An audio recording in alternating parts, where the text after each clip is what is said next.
Bismillahirrahmanirrahim ve bihi nesta'inu innehu hayru nasirin ve mu'in.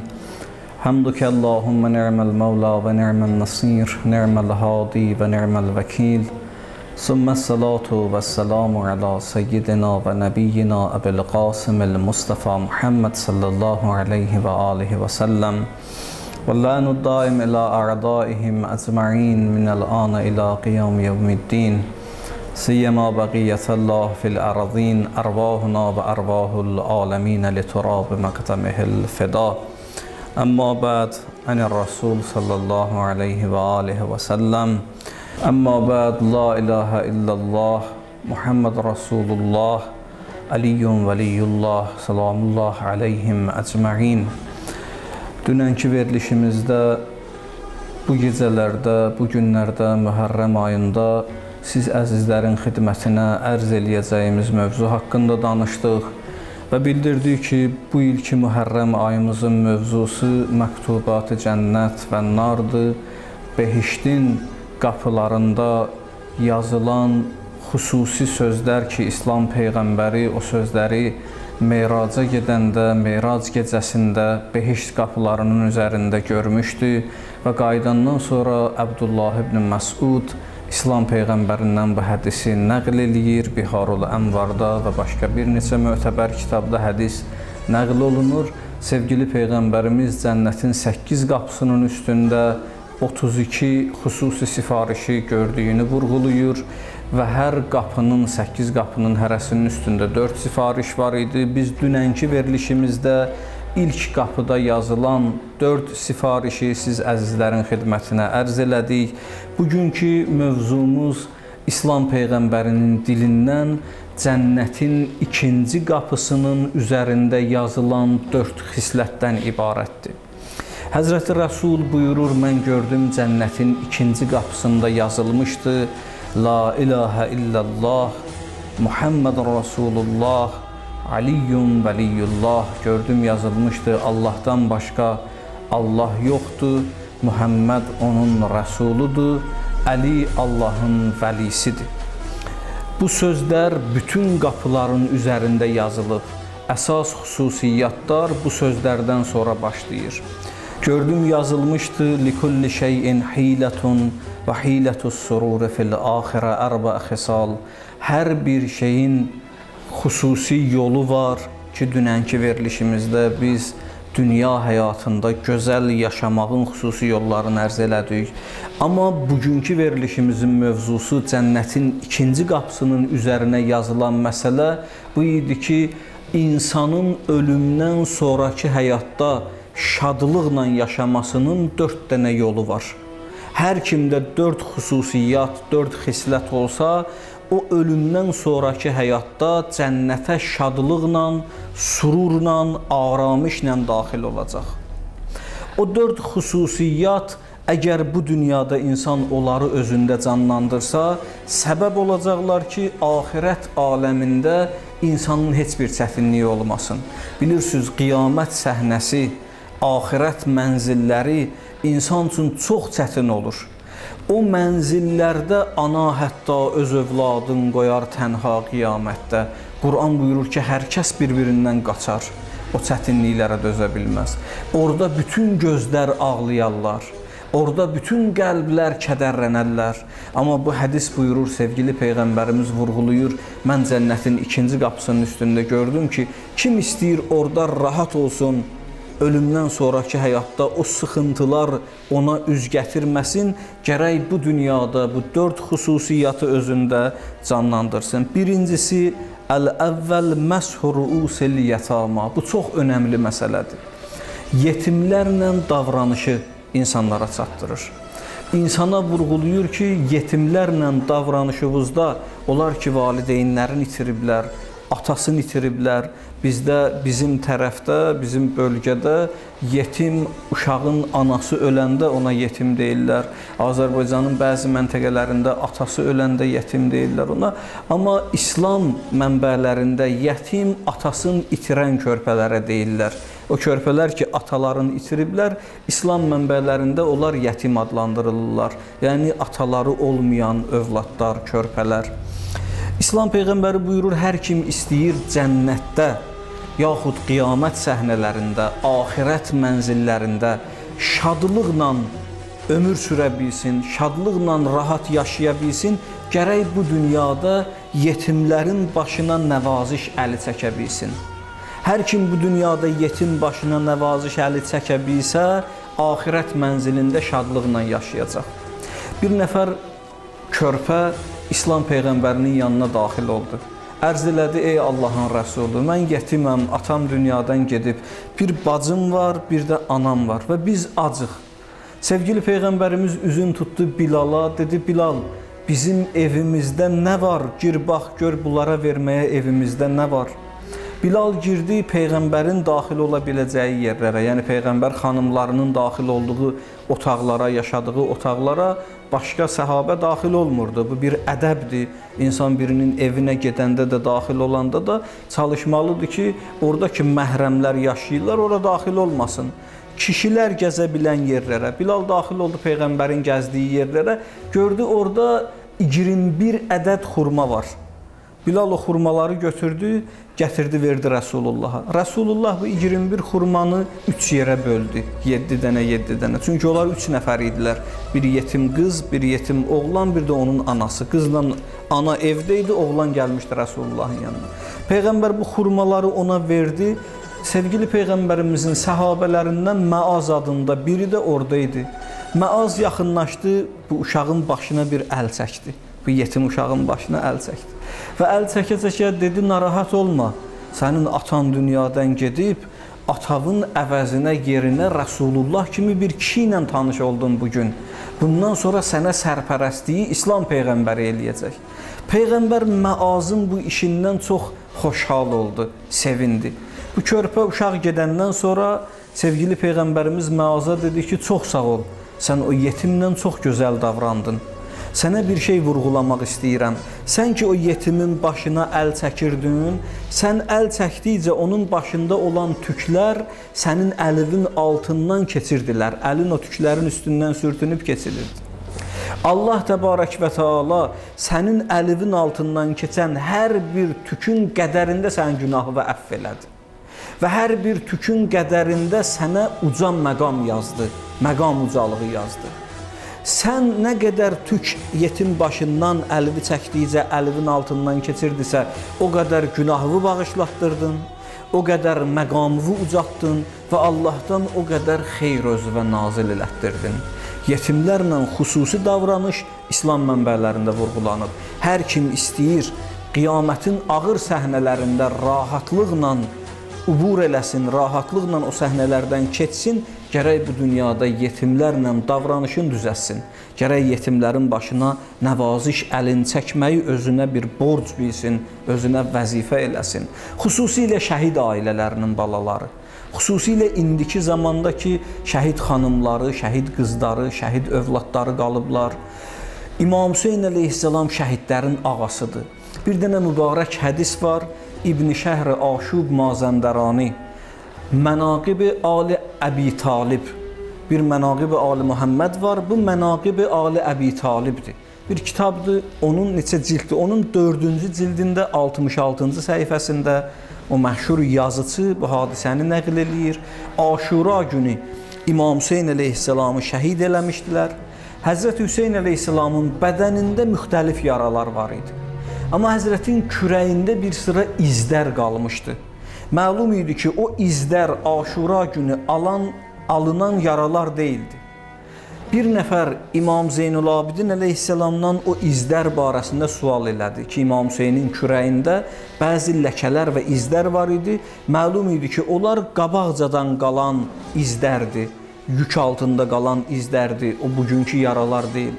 Həzrət buyurdu ki, İmam Hüseyn əleyhissalam özünə vəzifə eləmişdi. Cəddi Rəsulullah kimi, atası Əli ibn Əbi Talib kimi, böyük qardaşı İmam Həsən kimi özünə vəzifə eləmişdi.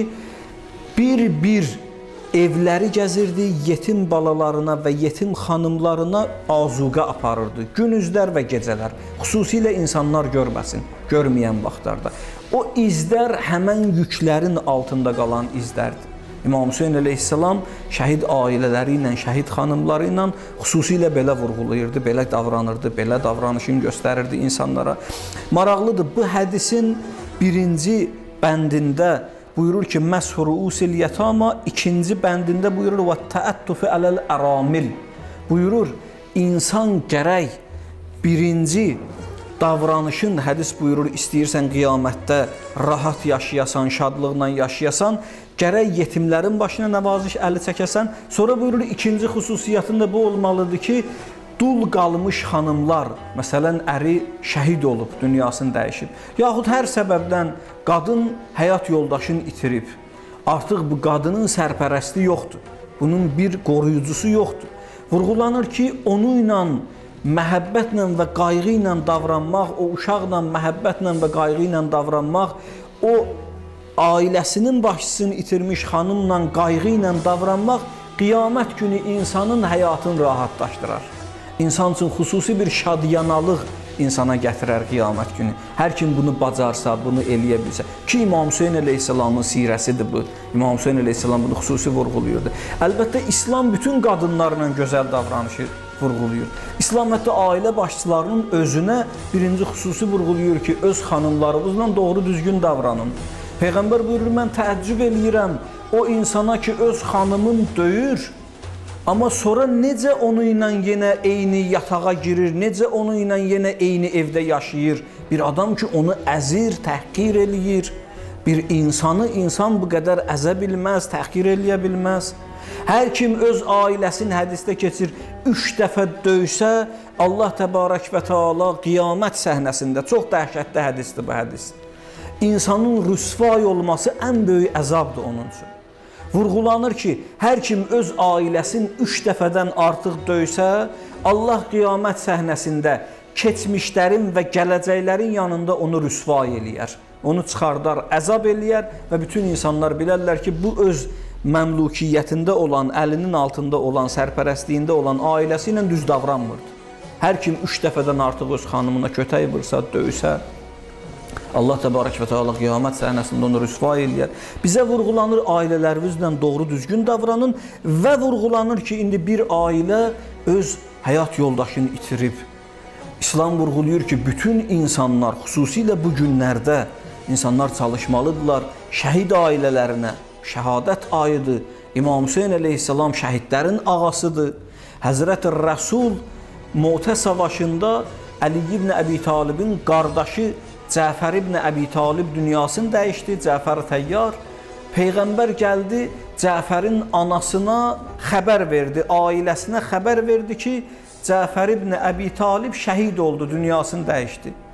Əbdullah Cəfərin oğludur ki, sonradan xanım Zeynəb salamullah əleyha ilə ailə qurdu. Onun bir qardaşı da var idi. Peyğəmbər gəldi, Əbdullahın başına əl çəkdi şəhadət xəbərini gətirəndə. Və onu özü ilə bərabər götürdü, apardı məscidə. İslam Peyğəmbəri məscidin mənbərində danışdı və onu öz mənbərindən bir pillə aşağıda öz yanında, Əbdullah ki, balaca uşaq idi, öz yanında onu otuzdurdu. Səhabələr hamı görürdülər, Peyğəmbər bir şəhidin balası ilə necə rəftar eləyir. Əbdullah deyir, biz oradan Peyğəmbərin evinə getdik. Peyğəmbər 3 gün ki, bizim evimizdə əza məclisi oldu, İslam Peyğəmbəri o 3 günü bizi özündən ayırmadı. Məni və qardaşımı özündən ayırmadı. Səlma Peyğəmbər evində xidmət eləyən xanımlardan birinin adı idi. İslam Peyğəmbəri Səlmaya xüsusi yemək hazırlatdırdı. Zeytun yağından, arpa unundan xüsusi yemək hazırlatdırdı və mən, Əbdullah deyir, mən və qardaşımı qonaq elədi. Xurma və şirini hər nə qoydu bizi üçün. Biz o 3 günü ki, evimizdə əza məclisi idi, qadınlar, kişilər bizim evimizə gəlib gedirdilər, Rəsulullah bizi özündən ayırmadı. Sevgili Peyğəmbərimizin sirəsi bu idi. Şəhid balaları ilə, yetim balalarla, atasını dünyadan vermiş, əldən vermiş balalarla rəftarı belə idi. Hər kim onlarla düz davranmasa, Allah təbarək və teala onun cəzasını da göstərir. İmam Musa ibn Cəfər əleyhissalamdan mübarək bir hədisdə nəql olunur. İmam Musa ibn Cəfər bizim 7-ci imamımızdır. Oğlu İmam Rızadır. Musa ibn Cəfər dünyadan gedəndə onun 19 dənə qızı qaldı, 18 dənə oğlu qaldı. Yəni İmam Musa ibn Cəfər dünyasını dəyişib, 18 oğlu, 19 qızı qalıb. Və bunların bəziləri körpə idilər hələ. Yetim idilər, körpə idilər. İmam Rızanın bir oğlu var idi, İmam Cəvad, ki biz hamımız bilirik, bizim 9-cu imamımız. İmam Rızanın bir məktubu var İmam Cəvada. Görün, nə diqqətli məsələdir. Gör, bizim Əhl-i Beytin sirəsi nə qədər önəmlidir, nə qədər incədir.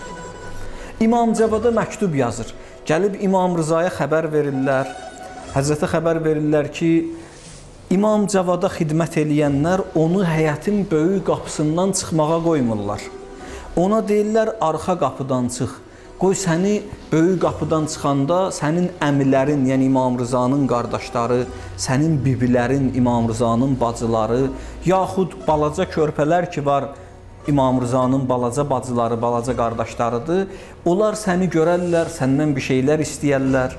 Ona görə xadimlər güya ağıllı fikir işlədirdilər, evin arxa qapısından, həyətin arxa qapısından İmam Cəvadı çıxardırdılar, aparırdılar. Həzrət İmam Rızaya bunu xəbər verdilər. İmam Rıza, İmam Cəvad ki az yaşda idi, İmam Cəvada bir məktub yazdı. Yazdı, oğlum, həyətin böyük qapısından çıx. Evdən çıxanda səliqəli geyin və özünlə qızıl və gümüş pullar götür. Əmilərivə və bibilərivə xüsusi diqqət elə. Onlar sənə yaxınlaşanda onlara 50 dirhəmdən aşağı pul vermə. Onların şəxsiyyətin baha tut. Birdən sənə deyərlər evin arxa qapısından çıx, həyətin arxa qapısından çıx. Onlar səni görməsinlər, səndən pul almasınlar, belə eləmə. Xüsusi davran, onlar sənə ehtiyacı olanda, üz gətirəndə sən onlara xüsusi yardım elə. Təbiidir. Burada bəzi adamlar var, incidərlər, hətta İmam Rızanı incitdilər, tarix yazır bunları. Bunların içində bəziləri imamət iddiası elədilər, İmam Rızanın müqabilində ələm qaldırdılar, qədd göstərdilər. İndi ola bilər bizi də əmimiz, bibimiz, kimimiz incitsin. İmam Rızanın balasını da incidirdilər. Həzrət buyurdu ki, yox, elə eləmə, ehtiyacları varsa onlara əl tut. Əlindən gəlirsə, sən çalış onlara əl tut. Bu İmam Rızanın sifarişidir. Sən əl tut onlar. Niyə? Çünki onlar bəziləri yetim idilər. İmam Musa ibn Cəfər dünyadan gedmişdi, 19 qızı, 18 oğlu qalmışdı ki, onlardan biri İmam Rıza əleyhissalam idi. Bizim mənbələrimizdə xüsusi vurğulanır, yetimlərlə davranış, xüsusi qaydaları var, xüsusi davranış formaları var. Hətta mən bir yerdə oxumuşdum, Rüstəm Zal, Rüstəmin atası, o pəhləvan ki var, Rüstəmin atasının adı Zal idi. Bu İsfəndiyarla bunun bir savaşı var idi. İsfəndiyar böyük bir pəhləvan idi, güclü idi. Rüstəm buna bata bilmirdi. Yazırlar indi bunun nə qədər sihhəti var, nə qədər düzdür bu məsələ bilmirəm, amma mən bunu ədəbiyyat əsərlərində, fars ədəbiyyatının bəzi əlyazmalarında da görmüşəm, oxumuşam, deyirlər bunun atası Zal, oğlu Rüstəmə sifariş elədi. Dedi, sən əgər istəyirsən onu məğlub eləyəsən, sənin pəncələrin ona tab gətirmir. Onun gücünə bədənin tab gətirmir. Sən bir dənə bir qoşa şaxəli bir ağac hazırla, çalış o ağac əlində olsun və vur onun gözlərini çıxart, cüt gözünü çıxart. Sən İsfəndiyarın cüt gözünü çıxardandan sonra artıq o sənə ram olacaq, sən onu məğlub eləyəcəksən. Deyirlər, Rüstəm belə də elədi, onu belə məğlub elədi. Və başqa bir yerdə tarix yazır ki, o İsfəndiyar əlində bir ağac var idi. Bir gün ona bir yetim rast gəldi küçədə. Yetim bundan bir şey istədi, buna tərəf gəldi. Bu xuşunətli adam idi. Bu götürdü həmən yetimi əlindəki o ağacla, bir şuy ağac biz deyirik, o ilə vurdu, o yetimin gözünü çıxartdı. O ağacı atdı yerə, sonra getdi. O gözü çıxmış yetim o ağacı bir torpağa əkdi. Sonra o ağac cücərdi, böyüdü. Rüstəm həmən ağacdan 2 şaxə düzəltdi, İsfəndiyarın gözlərini çıxartdı. O yetimin ahı gələcəkdə Rüstəmin əli ilə İsfəndiyarı belə tutdu. Bunlar tarixdə yazılmış hadisələrdir. Nə qədər bunun sihhəti var, dəqiqliyi var bilmirəm, amma bunlar mənəvi cəhətdən həqiqətdir. Hər kim bir yetimlə doğru düzgün davranmasa, hər kim ona tabi olan, onun sərpərəstliyində olan insanla doğru düzgün davranmasa, Allah təbarək və Teala tərəfindən xüsusi cəzaları var. Çalışmaq lazımdır ki, bu məsələlərdə çox diqqət olunsun və əgər insan istəyir ölümdən sonraki həyatda şadlıqla qiyamət səhnəsinə daxil olsun, gərək yazılan 4 dənə məsələdən ikisini xidmətə ərz elədim. 1. Yetimlərlə davranışı düzəltmək lazımdır, onların başına nəvaziş əli çəkmək lazımdır. 2.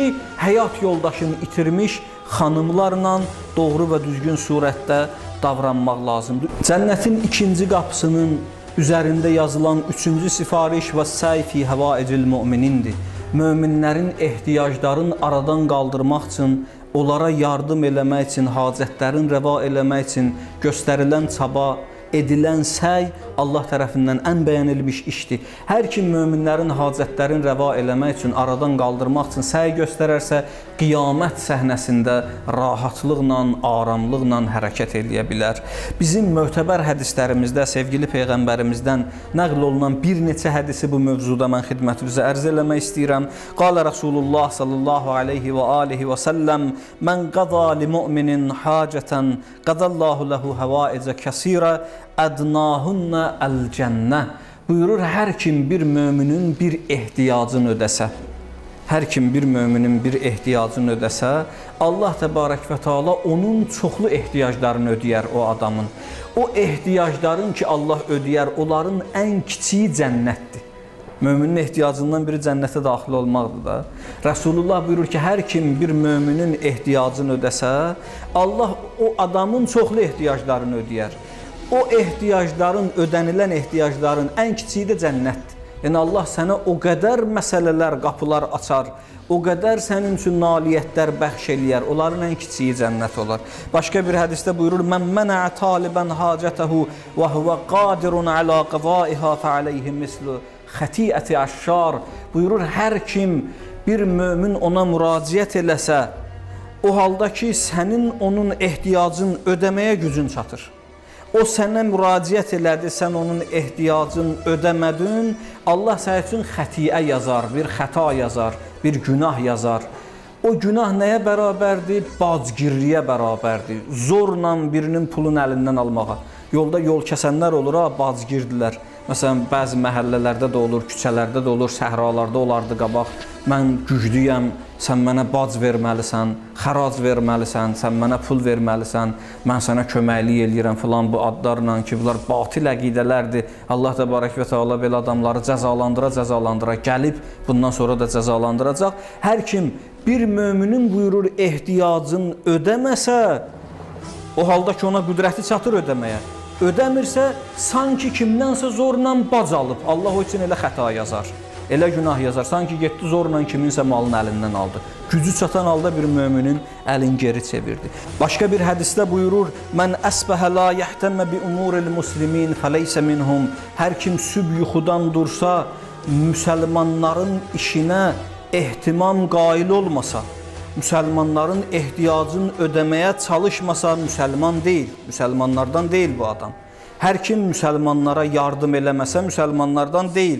Və mən səmi'ə rəculən yunadi ya ləl-muslimin.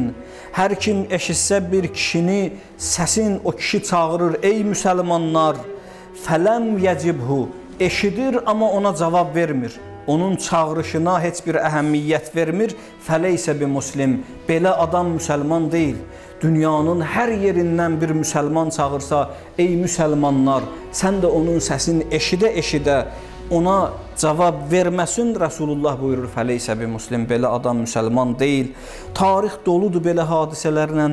İmam Sadiq əleyhissalamdan bir hədis nəql olunur bu mövzuda. Həzrət buyurur ki, hər kim bir müminin hacətin rəva eləmək üçün addım atsa, evindən çıxıb deyir, filan müminin bir ehtiyacı var, gedirəm onun ehtiyacını ödəməyə.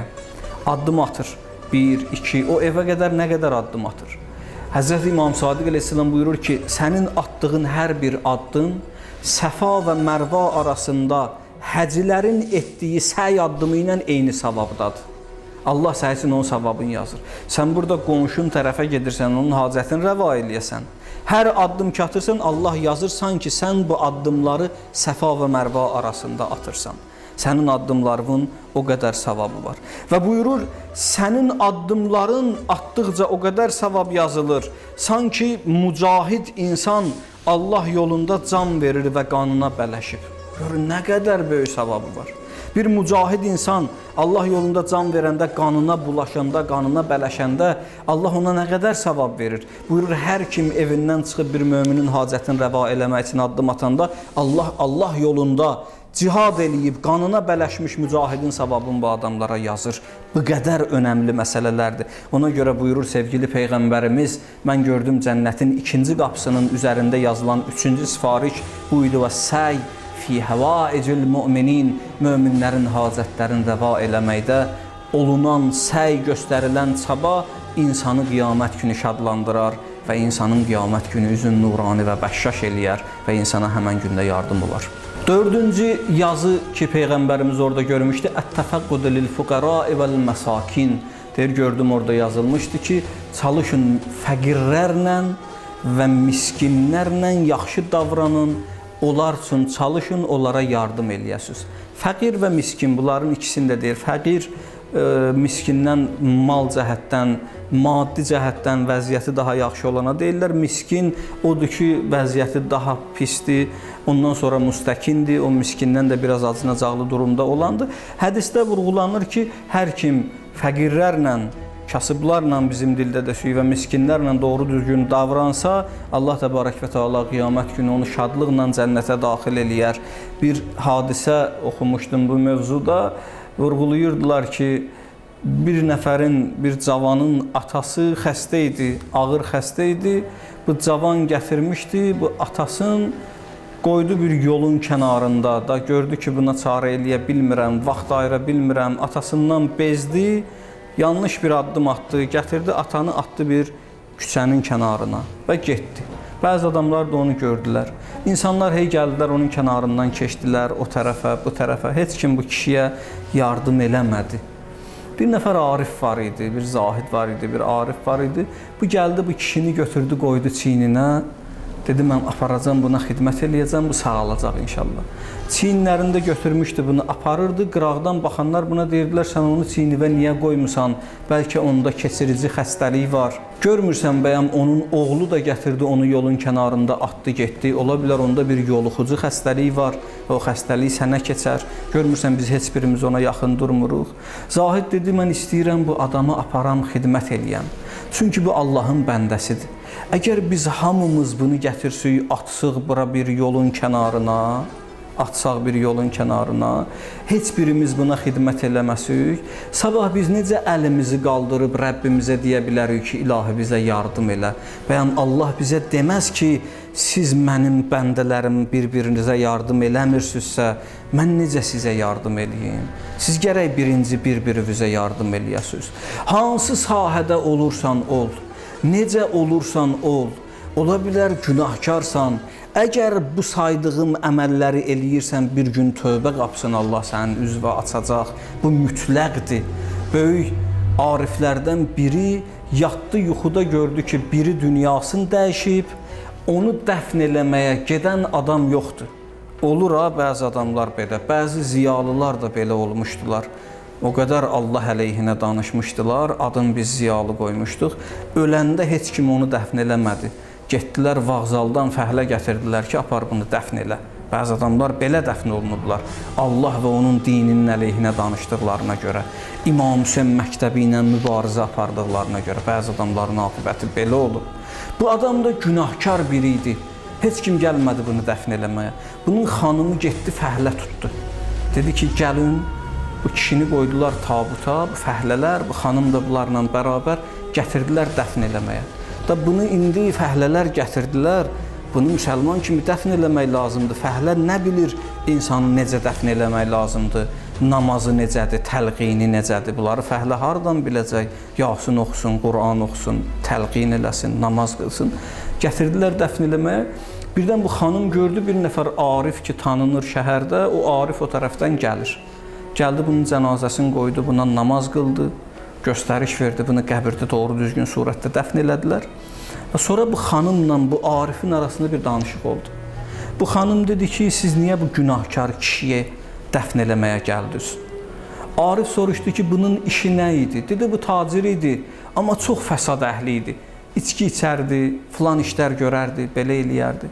Arif dedi, günahkarlığını bilirəm. Cəmiyyət bunun günahkarlığına görə bunun dəfnində iştirak eləməyiblər. Bəs bunun xeyirli əməli nə idi? Gecə mən yuxuda gördüm, mənə nida elədilər, filan məntəqədə bir nəfər dünyasını dəyişib, gətirəcəklər filan saatda, qəbristanda ol və onu dəfn elə. Bunun nə xeyirli əməli var idi ki, bunu mənə sifariş oldu, gəlim dəfn eləyim. Bu xanım deyir Arifə ki, bunun xeyirli əməli 2 dənə idi. Biri bu idi ki, həmişə günah eləyəndən sonra özün danlayardı. Narahat olardı günahından. Biri bu idi, tövbə eləyərdi. Amma tez-tez tövbəsini sındırıb günahlar eləyərdi, böyük günahlar eləyərdi. Arif soruşdu, bəs bunun ikinci yaxşı əməli nə idi?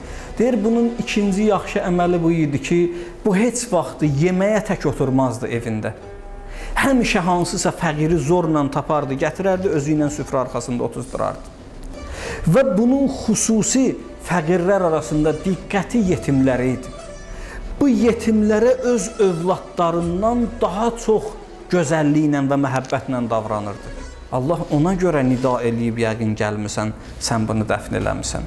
Sevgili Peyğəmbərimiz buyurur, mən gördüm cənnətin ikinci qapısında 4 dənə sifariş olunmuşdu.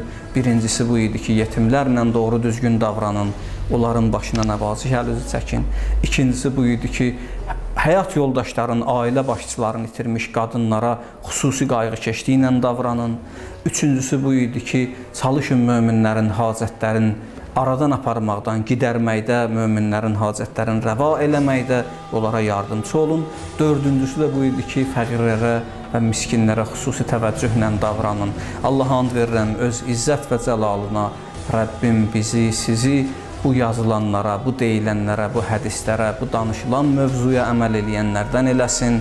Allaha and verirəm, izzət və cəlalına Rəbbim şəhidlərimizi şühədai Kərbəla ilə məhşur eləsin. Allaha and verirəm, öz izzət və cəlalına Rəbbim xanım Rüqəyya ehtiramına qazilərimizə şifai acil kəramət eləsin. Dünyanın hər yerində Hüseyn ibn Əliyə əzadar olanlar var, Allah onlardan qəbul eləsin. Allaha and verirəm, öz izzət və cəlalına Rəbbim pandemiya bəlasını dünyanın hər yerindən, xüsusilə müsəlman məmləkətlərindən uzaq eləsin. Allaha and verirəm, öz izzət və cəlalına Rəbbim məhbəsdə olan din qardaşlarımızı tezliklə azad eləsin. Allaha and verirəm, öz izzət və cəlalına Rəbbim dərdimiz İmam-ı Zəmandır, Mövlamızın zuhurunda təcil eləsin. Vəssalamu aleykum və rəhmətullahi və bərəkatuhu.